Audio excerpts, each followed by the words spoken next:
Ano ang sikreto ng pagtalon ng isang ordinaryong Pinoy hanggang sa pinakamataas ng PBA? Ready na ba kayong makilala siya ng mas malalim? Simulan na natin ang kwento ni Japeth Aguilar. Welcome sa Pinoy Court Icons. Kung mahilig kayo sa kwento ng basketball legends natin, tama itong channel para sa inyo. Si Japeth Paul Cabrera Aguilar ay ipinanganak noong January 25, 1987.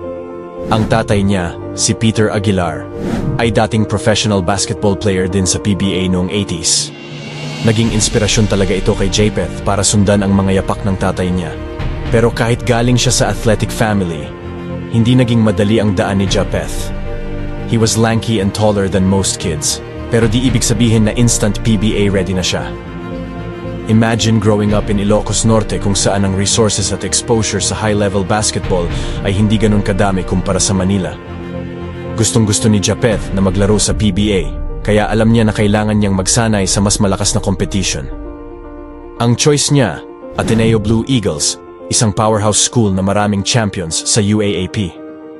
Pero bago siya nakapaglaro ng college ball sa Pinas, nag-decide muna siyang mag-aral at maglaro ng basketball sa Western Kentucky University sa United States. Medyo culture shock ito para kay Japeth kasi ibang level ang basketball training at competition doon. Sa Western Kentucky, mas pinagsisikapan niyang mapa-improve ang laro niya at dito talaga na-hone ang kanyang skills as a player.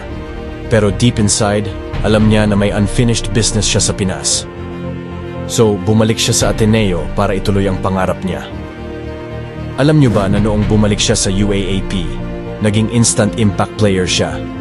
Pero dahil sa kanyang skills at height, hindi rin nagtagal ang UAAP stint niya dahil may mas malaking plano sa kanya ang Philippine basketball. Noong 2009, dinala ni Japeth ang lakas at skills niya sa PBA draft at siya ang naging first overall pick. Pero imagine nyo, kahit top pick na siya, hindi ibig sabihin na smooth ang transition niya. Drafted siya initially ng Burger King Whoppers, pero hindi siya nagtagal doon.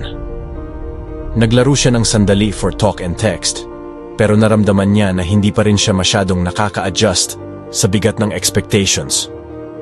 Minsan, kahit gaano kagaling sa college, kailangan mo pa rin ng oras para mahanap ang tamang groove mo sa Pro League.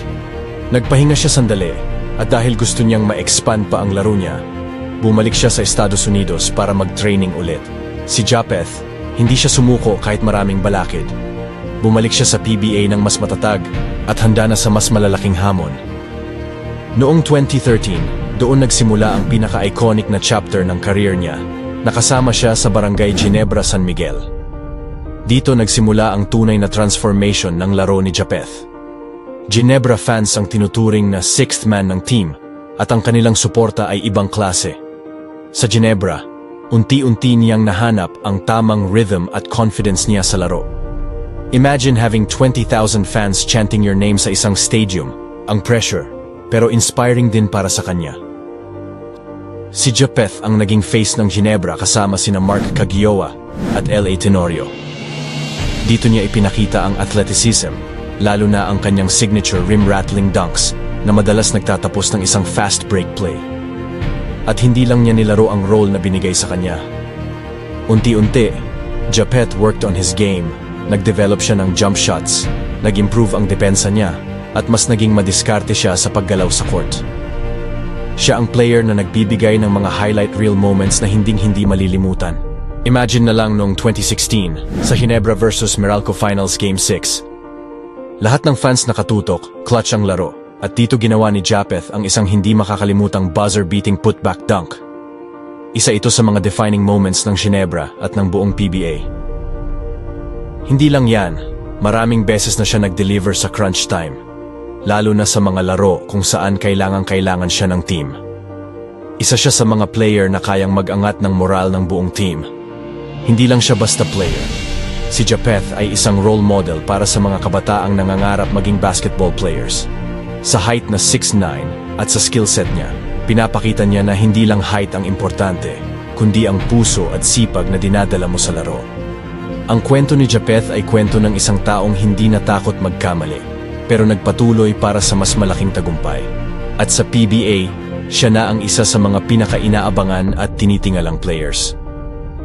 Para sa kanya, bawat laro ay pagkakataon para mag-improve at magpakita ng puso sa larong pinakamamahal niya. Sana na-inspire kayo sa kwento ng isang tunay na Pinoy court icon. Kung gusto niyo pa ng mga ganitong kwento, huwag kalimutang mag-subscribe dito sa Pinoy Court Icons. Salamat sa panonood at kita-kits sa susunod na kwento ng ating Pinoy basketball legends.